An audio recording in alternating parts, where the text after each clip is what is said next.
Hi, welcome to our merry little podcast, The Secret Life of Adults. My name is Kojo Yankson. Mine is Animwaa and Addo. And today we're talking about Honesty. Honesty in relationships. Before we do that though, a big thank you to Oak Plaza Hotel for being gracious hosts. And of course, this is a Comfort Productions joint. Love that name. Yes. Absolutely. Also, do you like my trousers? I feel like I must. Yes, you'd better. Okay. Yes, I do. I love them. Yes, the fabric is so interesting. Good answer. These were made by Tailored Hands. We're giving them a shout out. Hi, Tailored Hands. You can find them on Instagram. All right. Okay. Honesty. Is there such a thing as too much honesty in a relationship? Yes. What does that look like? Too much honesty. It's just too much. But isn't that what you women say you want? You say you want an honest man. Like, you don't want him to hide anything. You prefer it if he's upfront with you. He shouldn't keep secrets. Isn't that what you women are always saying? Okay. So I think when we say we want an honest man, we mean that we want a man who can hide things well so we don't find out or suspect. And who is able to present things in such a way that soothes our hearts but may not be necessarily true. But he has to be skillful enough so that we don't smell a hint of untruthfulness. But you know that it's not true. I mean, maybe somewhere far away in so things like, Narnia. You are the most beautiful woman I've ever seen. To me, you should always add to me. That doesn't make it true. It doesn't matter. It sounds more true. Because we know there are more beautiful women out there. But to me, so your star shines brighter than the star that I've even named after you. So it's not about the content. It's about the packaging. We have to say things in a way that sound true. They don't have to be true. Also, like I said, and this is the most important part, make sure that your story is airtight, watertight. Like, you won't slip up in such a way that we will sniff that there's something not true. So is it not safest for me to just tell the truth? I mean, it may not work for you in the long run. So can you women stop saying they want honesty? Can you stop saying that? Because you are kind of, it's like false advertising. You are misdescribing what you require, okay? Because it's not honesty. So stop saying you want honest men. Right? Because if I'm actually honest with you, you won't like it. If, for example, I hold you to account. On what? For the things you do wrong. You know what? I've had this experience twice, which makes me an idiot. Because after the first time, I should not have allowed the second one. But twice in committed relationships, I've been asked by my partner, is there anything about me that you don't like? Oh. You must jump back and say with so much passion and... You?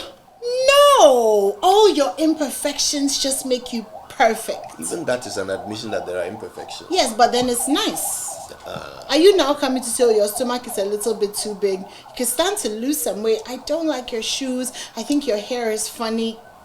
Like the idiot I am. Oh yeah, I love that phrase. Answered the question. And you said what? Twice. So what did you say? And it wasn't about physical things. All right. I kind of mentioned like an attitude thing that I thought, But this is how in fact, I even tried to make it positive. I was like, look, to be honest, I like everything about you. If there's anything that, perhaps is a work in progress, it would be this.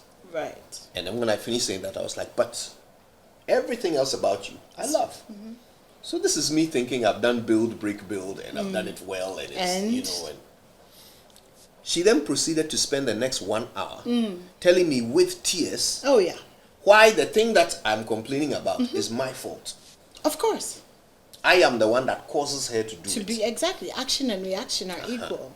So I think we've established on this podcast in other episodes that women don't like accountability. So honesty, and by the way, honesty includes accountability. So if you say you want an honest man, you want a man who will actually tell you about you. Who will tell you when you're effing up. Right? When you're doing it wrong. And I don't mean, just doing sex wrong. But when you're doing the relationship wrong, when you're making a mistake or you're doing things that will push him away, he will tell you. But you don't like accountability, so why are you asking for honest men? Like, say it different. Say, I want a good liar. Because that's really what you want. You want a skilled liar. Somebody who will, first of all, come and pretend that this is all a very nice cat and mouse game. Like, it is not your physical features that made him approach you. That he somehow saw your spirit from across the room and decided to approach you. He has X-ray vision. Yeah. He could see your personality. He could see your wife material from across the room. That's why he came to talk to you. I don't think that's the first lie. That's a bit extreme. No, but that's what you want. That's what women want. You want a man who will pretend that his first attraction to you is not physical. I think that maybe women who are not attractive are the ones who feel that way. Oh, no. I said maybe, I think. Well, I can give you feedback from the field. And say that no? No. Because I like the idea that somebody sees me and likes the fact that I'm tall and I fill a room and you cannot deny my existence in a place, and then has the audacity to come up to me and say, you know, whatever it is. For me, it's not a problem. And it's not a problem because I know that when you get to know me, it will match, the insides will match. Do you know what I mean? Yes. But you see, the thing is, you might be an exception there. Because what tends to be the case is a woman doesn't want you to come up to her and start talking about her physicalities. Like, oh my goodness, I saw your breasts from across the room and you know what, I'm a breast guy. So I just had to come and say hi. Okay, yeah, no, right? no. But that is the real reason why he came. But I think body parts also matters. But that's what made him come talk to you. So don't say truth. breasts. Thank you. Make it about the eyes. Precisely. We like eyes, lips, a little less, Thank you for making my point. You have what nice you legs. want is a skilled liar. Okay, fine, whatever. See? And you see, the thing is, men too, by the way, look, all men, they actually start off, right, by doing it right, by being skilled liars. And then at some point, right, they start off by actually telling you what you want to hear, and you know, and then the relationship starts to develop, and this idiot starts thinking that, oh, now I can relax and be myself. Now I can tell you the truth, right? So then they start opening up and revealing, you know, everything about themselves and how they think and what they see, and then unfortunately it bursts the bubble. yeah, Right? And the reaction is not always good. And I'll tell you what, I was mentioning this earlier, that from one relationship to the next, the typical guy gets more and more honest in every new relationship. Because in the past, he had to work so hard to keep the lies going, right? So when he meets someone new, the first thing he wants to do is get rid of those lies. Like, say as much of the truth as possible, so that going forward, he doesn't have to be juggling lies in his mind, right? So with every new relationship, he gets more honest, right, from the beginning. And he will tell you, he will tell you about who he's dated. He will tell you, you know, he's still dating. Yes, well, actually, he should not be still dating anyone in theory. And about to move, yeah. He should tell you that, you know, so he'll tell you the truth about the things he's done in his past, thinking that when you hear him being honest about things that he should lie about, it will make you see that this guy is willing to tell me the truth no matter how bad it is, so I can trust him. That's how the man is thinking. But I'm guessing that's not how it translates for you. I think that in that moment when you're open and vulnerable and honest with that, in that moment we appreciate it. And in that moment, maybe there's a part of us that registers that we can trust you. The problem is that we then translate that honesty into pattern or into the way that you behave.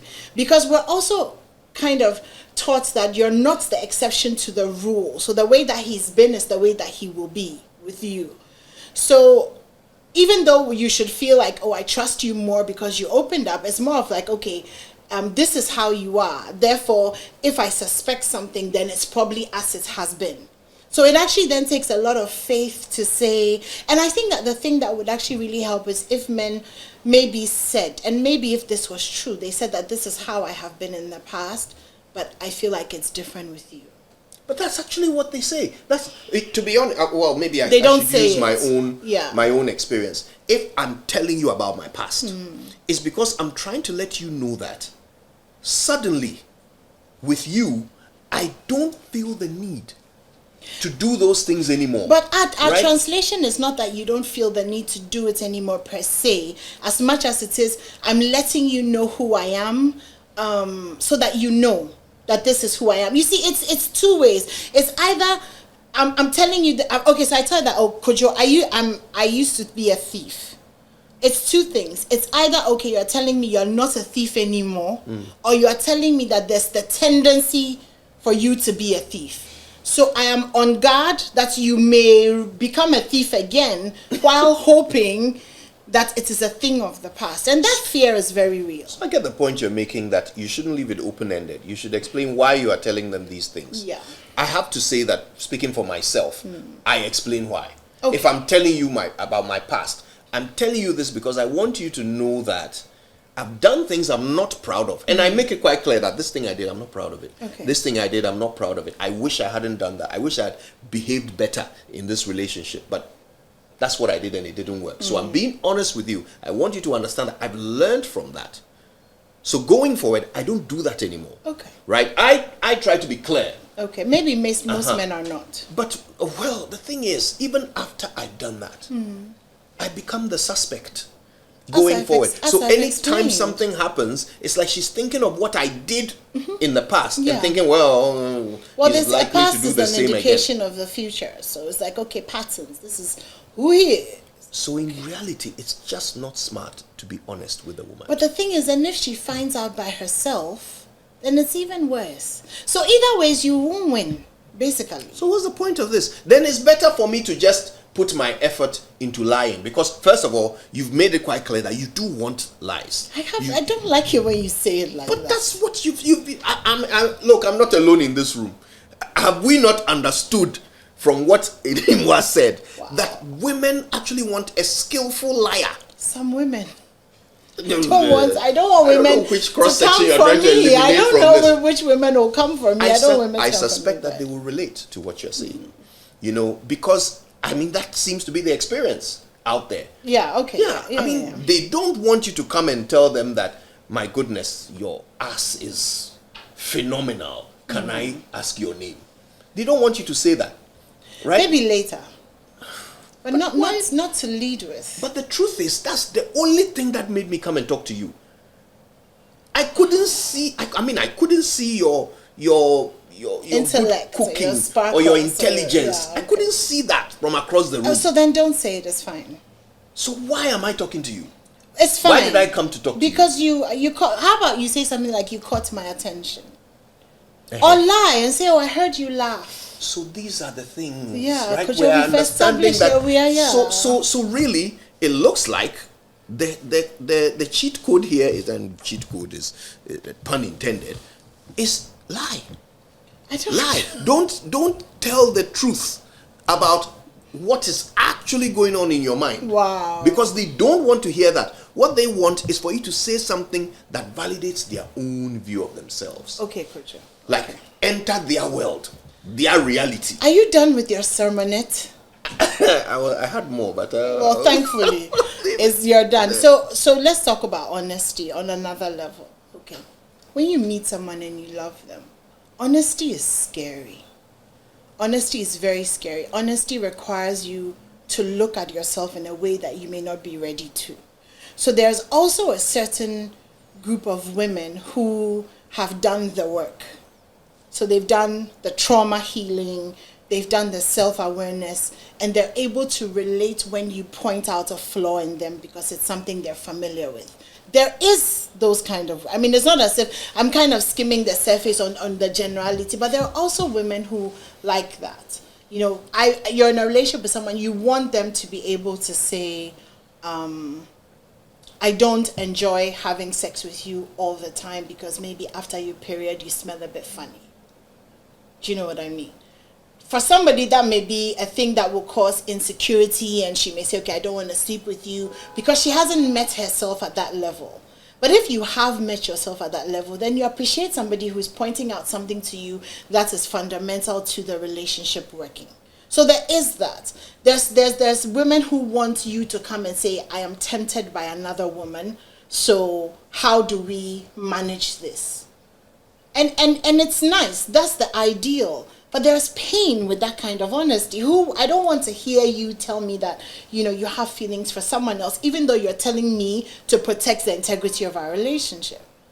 Do you get what I mean? So the question of honesty is how willing are you to dig deep into yourself, to face the facts that relationships are hard, human beings are not perfect, the person you love will fail you, you may not be good enough. Do you know what I mean? So it's easier, if you don't want to do that, live in that state of self-awareness, then it's easier to have somebody who is... I remember a long time ago, actually, I fell in love with someone, and he was coming out of a relationship. And he told me about the fact that he was coming out of a relationship and was kind of struggling with still being in the relationship, even though he really liked me, and we were kind of maneuvering it together. It was one of the most painful experiences for me, because I'm thinking, I am everything. I am amazing, and I get that you're falling in love with me, so why is it so difficult for you to exit this?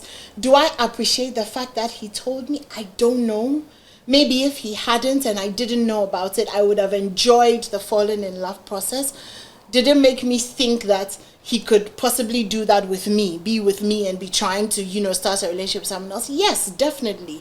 But am I going to say that, okay, I appreciate you for opening up to me like this and hoping that it will bring a deeper connection? Yes. But you get what I'm... Honesty is a dynamic that is uncomfortable. And you see, that example you gave, right, is so perfect because it highlights another aspect of honesty in relationships. I think we over-romanticize honesty, right? We make it seem like a much better thing than it actually is. Yeah. And I'll tell you why I'm saying this. We now have this society where it's like the only remaining virtue is being real. Yeah. Right? So if a person is horrible, yeah, but they're tells real. the truth about it, yeah, then they are a hero. Yeah, no, yeah. Right? Yeah. So you see it in reality shows. People are exhibiting terrible character, but they are honest about it. Like, that's who I am. Yeah. And that endears them to the public. People like it, that they are telling the truth about their... and flaws is a weak word. Their toxicity. Yeah. Right? They're telling the truth about it and suddenly it's nice. I mean, you can see it in politics as well. Yeah. I mean, how else do people like Kennedy or Japan end up, drawing such huge crowds by being honest about, things that are not virtues. Right? So this is what I'm saying. It translates into relationships as well, where you might end up seducing someone with your honesty. When the behavior you are being honest about is completely bad. Yeah, I get that. And, right? and like you said, the example I gave is perfect. Because if at that point you say, okay, I'm not going to deal with you until that relationship is done, then the response is, so this is what I get for being honest. But the truth is that what you're actually doing is painful for the two women involved. So decide and then don't do it. Right. Do you know what I mean? Yeah. But we're applauding your honesty because, well, you told me. So you see, it makes but it okay. it's such an illogical thing. I mean, just think about it. Imagine two people are both murdered in their homes. Now, the first person was asleep, woke up, and there was a murderer there, stabbed them, and they died. The second person was asleep, woke up, and the murderer was sitting at the edge of the bed and said, I have to tell you, I have a compulsion to kill people. I can't do anything about it. I'm so sorry. But it seems you are going to be my next victim. Yeah. I know that this is going to be inconvenient for your family and all that, and there's going to be funerals, cost and all that. But I'm really sorry. It's just got to happen. Yeah. I apologize, okay? Yeah. And then kills you. Yeah. Will one person die less than the other? So why is it that we make it seem as if honesty on its own is like some massive virtue? Absolutely. Right? And it's dangerous. It is. Because that's how people end up with toxic relationships. Because the guy told you or the woman told you, this is who I am. Yeah. And you thought, how nice that she's being honest. Honest, yeah. Or how nice that he's being honest. But you see, it goes back to what you were saying, Kojo, that sometimes when someone is honest with you from the beginning, it is maybe an indication that they want to do better. Right. Do you get what I mean? Yeah. So it kind of circles back. Said, right? Yeah. But you have to pay attention to how this person is saying and what they're saying. If they are saying that's who I am, that's who I am. Yeah. That's a red flag. Yeah. Because they are trying to say accept it. Yeah, because that's what's gonna be. Yeah. But if they are saying that's who I was, right, and I don't want to be that person anymore, maybe that's who you give a chance to, or maybe that's who you realize you have a role to play in their rehabilitation. Yeah. Okay, because it's an ongoing process, like being an alcoholic, right? Yes, you may have been 10 years sober, but if you are not constantly aware of it, you could end up, relapsing. So you have to be consciously aware of it. You have to be surrounded by people who are supporting you. So as a person meeting a new, starting a new relationship, if someone is honest to you about who they used to be and they say, look, I'm trying to move away from that, you need to identify your role in that person's continued rehabilitation. But then if you're not careful, then you become a project manager. As part of it, I think that is actually part of your relationship. Oh, okay. That's nice to hear. Because yes. we love to project manage. Oh, God. What have I done? You know that we do. Yeah, but I think it's part of your role in a relationship that you need to be a positive influence on the person you are with. I think that goes without saying. So if you know someone's flaws, you need to be ready to step up and help either cover these flaws or mitigate them or overcome them. You need to realize that you have a role to play in them. And importantly, you need to know when you should walk away. Oh, yes, because you can't do it all, right? So if this person comes to you and says, look, I'm a serial killer, I've killed 10 people actually, I'm just working on preventing 11. No, not gonna happen. Yeah. You can't really help there. But also, if a man said to you that I've had problems with infidelity, and then you're in the relationship and you're seeing it begin to happen and all of that, it may be difficult. And I think that women get into this. We like to think that we're always the one who changes the person. You know what I mean? But at some point, you're gonna have to just be like, actually, I can't change you. And so I'm going to be honest and I'm going to walk away. And I think honesty to ourselves is probably one of the most important things. The best time to be honest. That's another thing to talk about, right? I believe the best time to be honest is in the beginning. I don't really like the idea of waiting until things settle in before you are honest. There's some things that you can't really tell someone at the beginning when you don't know. It may look like that from the onset, but let me use the example we were just talking about. How do you lead? Let's say I meet you somewhere, right? Hi, and we strike up a, whatever thing. You haven't gotten a chance to know me. And then I tell you, oh, guess what? I've been married 4 times. Is that good honesty? Well, if it's relevant to the conversation. How about if I told you in like 3 weeks later, when you've gotten to know me, and then maybe I've told you about each of them and you kind of understand how they were. Because when you're being honest, you also have to trust that the other person is going to be, I don't want to use sensible, but it's going to be open-minded enough to be able to ask the whys and the whats and the all of those things. So you are thinking that if you leave it for a while before you say it, it's better, right? But you see, you just talked about something. You talked about needing to assess your capacity of just how much you can help this person after they've been honest with you about their flaws or their situation, right? That is a decision that needs to be made early, because I'll tell you what. Here's what's likely to happen. You meet a guy, he says, look, I've had problems with infidelity in the past. But, you make me just want to do better. I don't want to do that anymore. So you then say, okay, this is somebody I like, because maybe he waited a while before he told you, right? So you liked him first, and then you're like, okay, this is someone I like. Now you're making it sound like a con. No. He means it, right? He means it. So you say to yourself, okay, look, I like this guy, so maybe I'll try. And then he starts doing it with you, like, and then you realize that, no, actually, this is something I cannot handle. I cannot handle being cheated on. So now you have to walk away. Right. But what I'm saying is that you started off being supportive. Then you had to stop because you couldn't take it anymore. Now, women always think that they can change a man. But men always think that a woman will never change. Yeah, I've heard You that. see? Yeah. So they fall in love, a man falls in love with you and he's hoping you will stay the same forever. So you started off by saying, I'll support you. I'll help you. Doesn't mean I'll support you no matter what. But what else does it mean? It I've means just I'll told you support this is you my weakness. as long as you're trying to work on it. So he's trying, but he's failing. Okay, and he's then expecting that you will be supportive. See a therapist, but you're walking away. Yeah. You see, so that's why the conversation has to happen early. I know about All right? So that if you know that this is a deal breaker for me. If this guy cheats on me, I can't take it. And he's telling me that he's now trying to overcome it. Then you can make your decision, because if you start, he will expect you to continue. So why don't you say that I will support you as long as you are trying and within reason? Who's going to determine what is within reason? I mean,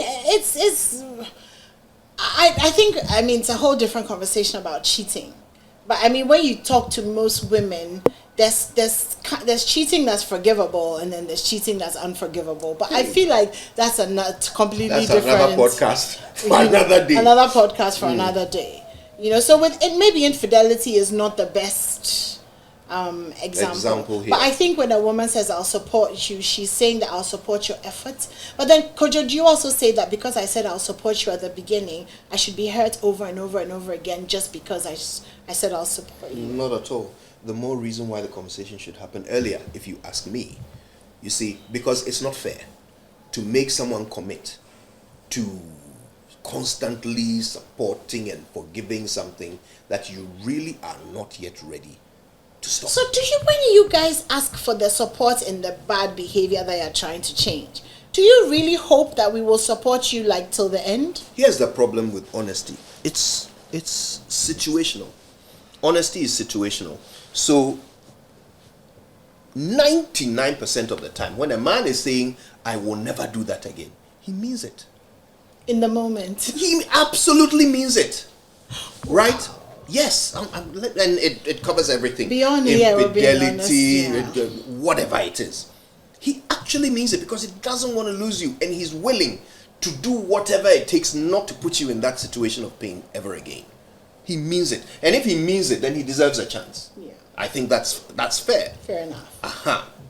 But he means it until the moment he finds himself in a situation he can't overcome. Right? And by the way, if let's use infidelity as our continuing example. There is a situation for everybody which you can't overcome. Wow, I see. Just that those who remain happily married forever never encounter the situation they can't overcome. Or maybe they identify it from a distance and run away. Yeah. Okay, so maybe they do the work to ensure they are never put in a situation they can't overcome. Those are the ones who remain happily faithful and married forever without. Or those who overlook the feelings.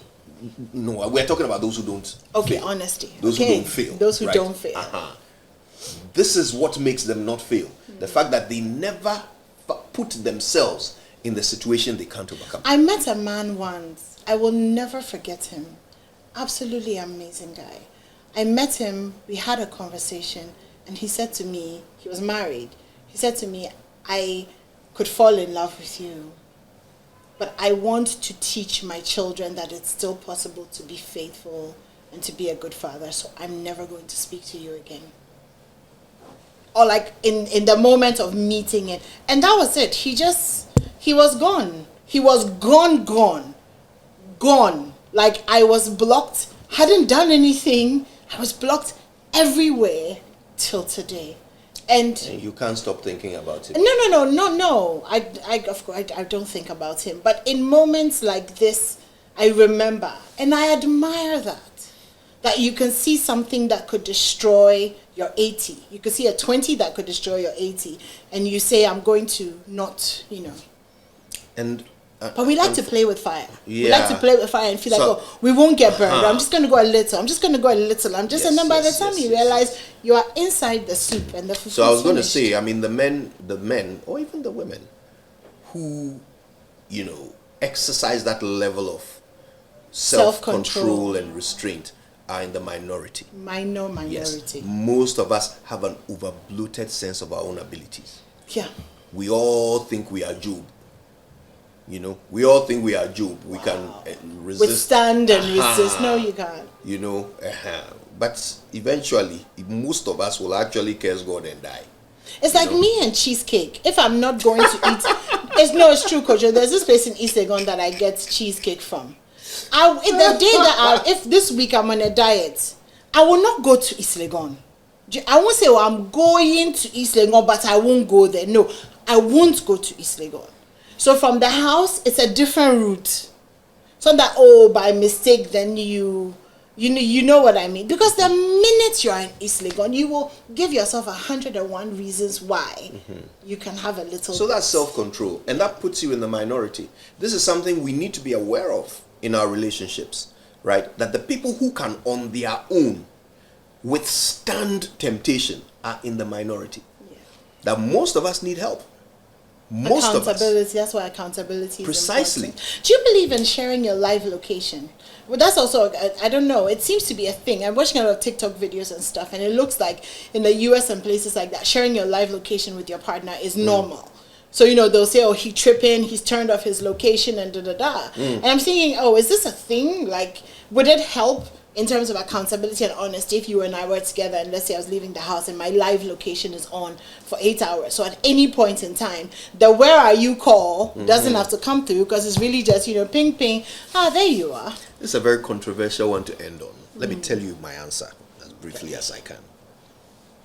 If I am responsible for your protection, it is sensible for me to know where you are. If I'm responsible for your protection. What does that mean? Like your child? So if you are my woman, okay, I believe I'm responsible for your protection. Oh, I love that. That sounds so if you are, I want to be a woman. Calm down. if you are in trouble somewhere, I'm the one you will call. Yeah. Right? It only makes sense that at a moment's notice I should be able to find you. Yeah. Right? So for me, as your man, I think it's a good idea if technology will allow me to know when necessary to check. It's not like I'll be sitting at my desk tracking and monitoring. Who has time for that? Oh, believe you me. Some people do, yes. Exactly. But I'm talking for myself, right? I think it makes sense, right? But if you are not responsible for my protection, then you only need to know it for your curiosity's sake. I don't think that's a good enough reason. Okay. But obviously, we're talking about it in the context of a committed relationship. Precisely. So, I think it's fine if a man decides that he wants his woman to know his location. That's fine. But in my world, in my view, where I am protecting you, yeah. I am responsible. I'm responsible for protecting you. Yeah. Yeah. And I think also, if something happened, it would be nice to just be able to tap a button and know, you're here, exactly, you're safe, you're fine. Yeah. But obviously, everything then becomes about cheating.